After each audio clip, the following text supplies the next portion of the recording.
Lady Colin Campbell. So, what are you saying here? That this is like a close friendship where he's seeking companionship from someone else, and Meghan Markle discovered that the text messages were being swapped?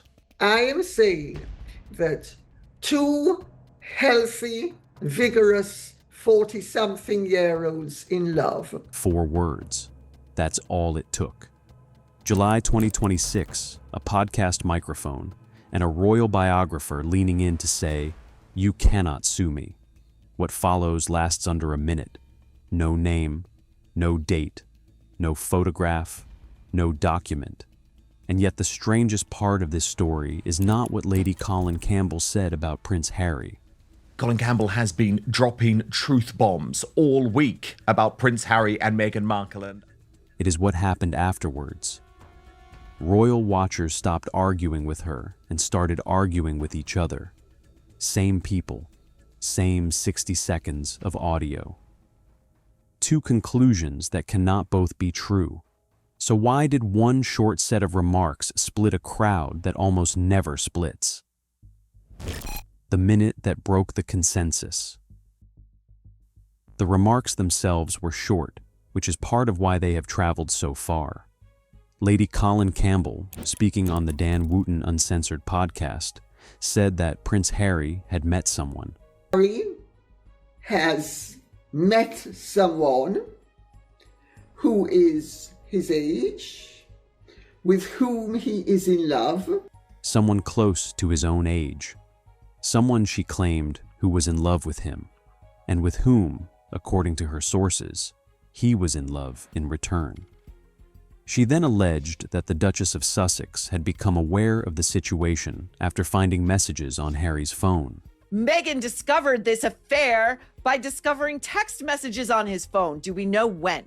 Absolutely real. And as you say, it does dovetail with what the Mail was saying when Harry was in love with Meghan. That is the whole of it. No surname, no location beyond a general one. No photograph, no timeline, no paperwork. A verbal claim made on a podcast by a commentator who began qualifying it almost before she had finished making it.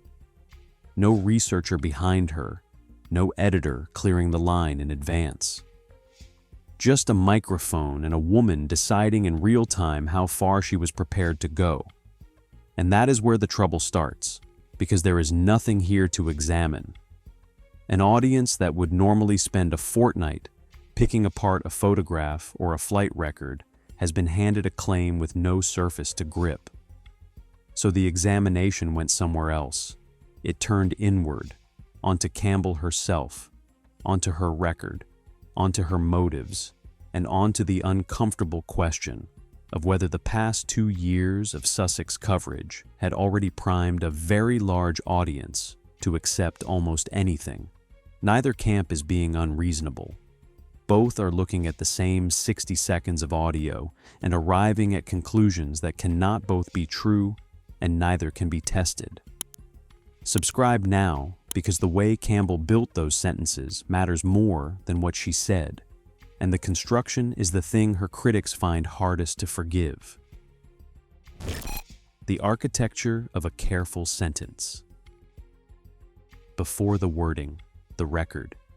Campbell published The Real Diana in 1992, a book that reached the New York Times bestseller list by claiming, years before it was publicly accepted, that the Princess of Wales had been unfaithful within her own marriage. Diana book, Diana in Private, The Princess Nobody Knows, started out as an authorized biography. I even went into the palace about it with Diana's consent. It was going to be a biography focusing on her charity work. She was dismissed at the time. She was vindicated later. She has since written about Queen Elizabeth, about the Queen Mother, and in 2020 about the Sussexes themselves, in Meghan and Harry, the real story. 7 unauthorized books on one family. Her admirers treat the Diana book as the argument that ends the argument. She was called a fantasist, and turned out to be early.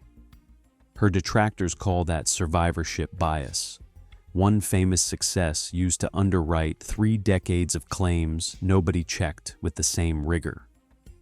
Now the wording, because Campbell has spent her career working in the narrow gap between what she believes and what she can safely broadcast. Britain's defamation laws are among the most claimant-friendly in the world. A biographer who says the wrong sentence about a living prince can lose a house. So, listen to what she actually did. She said she was choosing her words for legal reasons. She used the word if and pointed out that she was using it deliberately. She stressed more than once that she was not accusing Harry of an affair, and that her comments should not be treated as confirmation of a romantic or physical relationship. Then she made a suggestive aside about 2 adults in their 40s supposedly being in love, implying the connection involved more than conversation. Then she joked that somebody ought to open a bottle of champagne to calm everyone down. One listener hears a professional doing the only responsible thing available, reporting what sources have told her while refusing to state as fact what she cannot prove. The hedging is the honesty. The listener sitting beside them hears something closer to a magic trick. Campbell painted the complete picture of an affair, then declined to write the word on the frame, which lets the allegation travel at full speed while the legal exit stays propped open. In that account, the disclaimers are not caution at all. They are packaging. Both descriptions match the recording exactly. What neither of them explains is where the claim is supposed to have come from, and that is the part Campbell answered next. Sources nobody can see. She did not present it as a hunch. She described her sources as having connections at United States government level, which is an extraordinary sentence to say aloud on a public podcast, and which nobody listening can verify. Then the picture widened. Speaking afterwards with the journalist Maureen Callahan, Campbell indicated the woman was not a stranger passing through Harry's life, but someone in and around the Montecito environment, though she was careful to say not necessarily Montecito itself. Callahan drew the inference on air. A woman moving in that world would likely be someone of money and standing, someone who understands discretion, because discretion is the local currency. Montecito matters here mainly as geography, and it is worth understanding why. It is a stretch of Santa Barbara County where the hills come down towards the Pacific, and the houses sit behind hedgerows tall enough to erase them from the road, reached by lanes with no pavements and no reason for a stranger to be walking down them. The Sussexes bought there in 2020. It is a place where privacy is effectively purchased with the property, where the neighbors are famous enough not to care that you are, and where nobody photographs anybody. It is also small. A few thousand people, a handful of restaurants, one main street of low buildings and eucalyptus, which means a description placing a woman somewhere in that world does 2 contradictory things at once.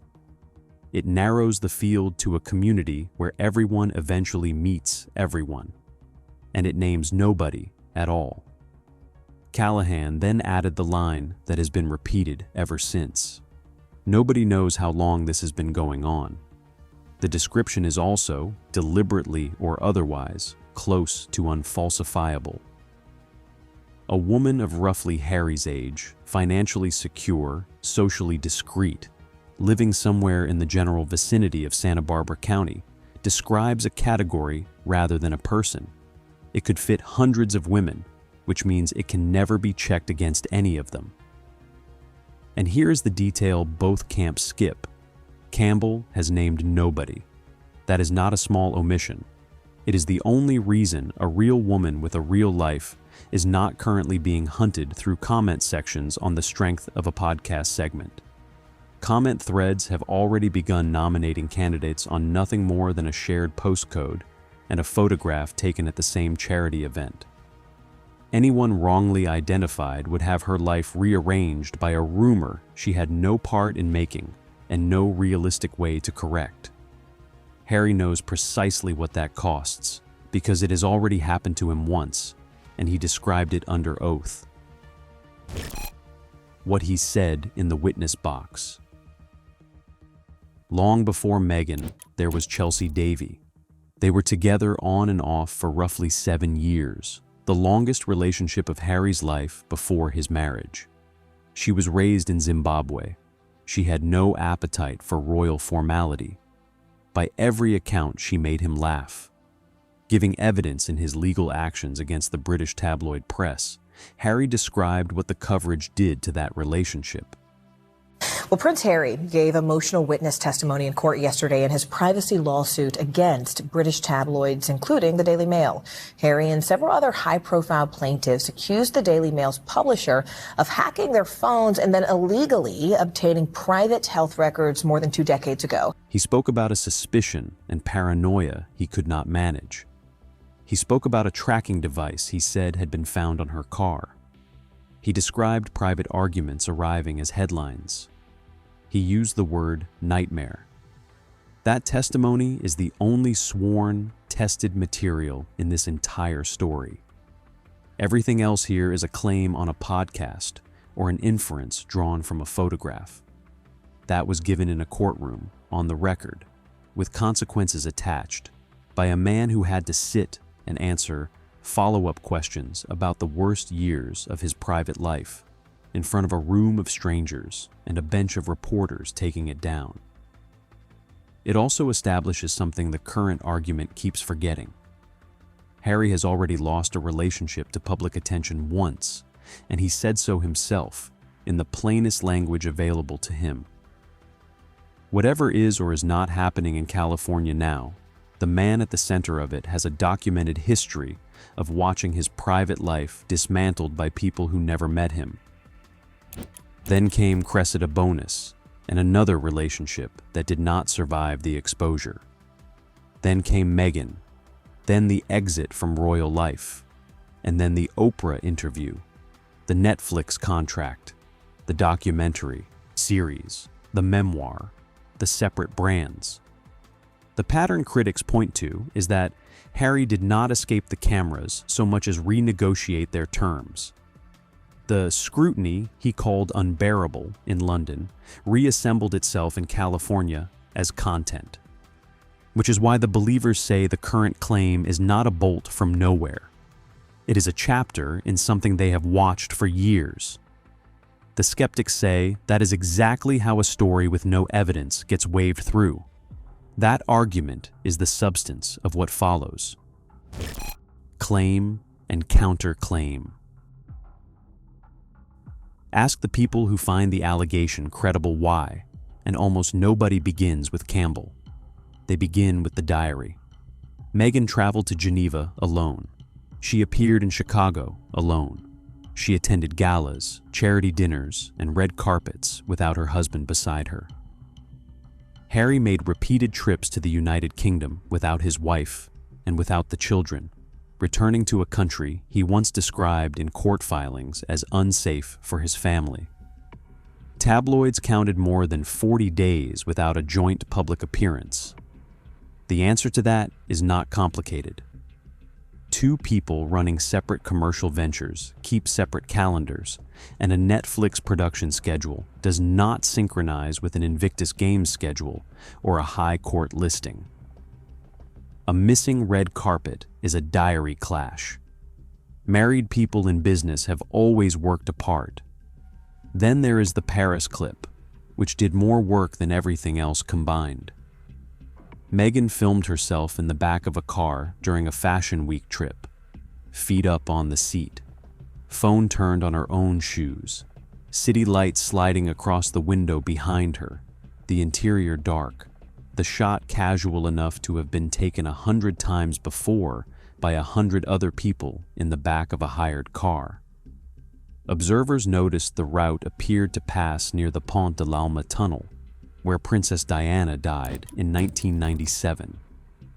Harry has spoken publicly and repeatedly about how cars, photographers, and that Parisian night still affect him. Her team said afterwards that she had not realized where she was. To the critics, that explanation was unusable. To the defenders, the route through the Alma underpass is one of the most ordinary river crossings in the city, chosen by a driver rather than a passenger, and a woman filming her own shoes is not tracking landmarks through tinted glass at speed. Then comes the softest piece of all, which is why it is fought over hardest. Several commentators have described Harry as looking visibly lighter on his British trips than he does in California, where one described him as appearing lonely. That is an impression drawn from photographs, and photographs are the least reliable evidence in the royal ecosystem. A man caught mid-blink on an airport concourse can be captioned into any mood a headline requires. Anyone building a case on facial expressions is building on sand. And underneath every one of those exchanges sits the fact the skeptics keep returning to. Nothing has been confirmed, and the list of what is missing is longer than the list of what was said. No name, no date, no photograph, no document, no second source on the record. The Sussexes have not responded. Buckingham Palace has not responded. No friend, aide, or former member of staff has stepped forward to confirm or deny any part of it. Campbell is also a commentator with a declared position, a long record of criticizing the Sussexes, and a book on their marriage with her name on the cover. Fearlessness, say her defenders. A business model, say her critics. There is also a structural trap here. A claim with no name attached cannot be disproved. Silence gets read as confirmation. A denial would be read as damage control. No available response would count as an answer, which means the story can circulate indefinitely, regardless of whether it happens to be true. All of which should have produced a furious argument about evidence. It produced something stranger. The jokes that gave it away. When an allegation like this reaches social media, the expected response is shock. This one produced recognition. The most repeated comment across the clips was some version of "saw it coming." People posted memes. The tone was dry, weary, almost affectionate in places. Nobody sounded surprised. That reaction says less about Harry than about the audience holding the phone. It suggests a great many people had already quietly rewritten the Sussex story in their own heads over the previous 2 years and were waiting for something to hang it on. Campbell's remarks did not persuade them of anything. They confirmed a conclusion already reached, which is the hardest kind of claim to examine, because nobody feels the need to check something that fits. It is worth being precise about what that recognition actually was, because it has been widely misread as cruelty. The jokes were not aimed at Harry. They were aimed at the distance between the version of this marriage sold to the public in 2018 and the version people believed they had been watching since. 10 years ago, Harry was arguably the most popular member of the modern royal family. A soldier. The founder of the Invictus Games, standing in a stadium full of wounded servicemen and women and their families, able to reduce that room to tears without a script in his hand. Prosthetic legs propped against seat backs, wives and children in the rows behind. A man in uniform who knew what to say to people who had lost things, because he had lost something himself and had never pretended otherwise. That was the Harry the public had in mind for the better part of a decade, and the photographs of the past 2 years do not look like him. Dry jokes are what an audience produces when it has run out of ways to say that something looks sad. But laughter alone does not explain the ferocity of the disagreement that followed. For that, the story has to be placed on the stage it landed on. The stage that was already set. Campbell went further than the claim itself. She drew a parallel to King Charles and to the idea of a man discovering what his father understood about a marriage that had run its course. That comparison is opinion rather than reporting, and it is the part of her commentary Harry's defenders reject most forcefully. Diana's sons have spent their entire adult lives being told they are repeating their parents' story. Mapping a father's marriage onto a son's is a habit, not an insight, and it has been wrong before. But it explains the heat. This commentary did not land on an empty stage. It landed on the one family narrative that British audiences have been rehearsing for 30 years. That is also why the disagreement runs deeper than affection for Harry or dislike of Meghan. It is a disagreement about method. One group counts the past 2 years as a body of evidence. The other counts them as what any couple's public life looks like when every appearance is filmed, timed, and totaled by strangers. Neither group is arguing about the podcast anymore, which leaves the one person in the story who has said nothing at all. Where this leaves Harry strip the argument away, and what remains is narrow. A well-known royal biographer told a podcast that Prince Harry has met someone his own age, said she had sources, said she was not calling it an affair, and named nobody.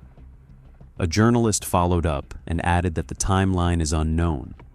No party involved has confirmed, denied, or commented. Nothing at all has moved since. Everything else was already in public view before Campbell spoke.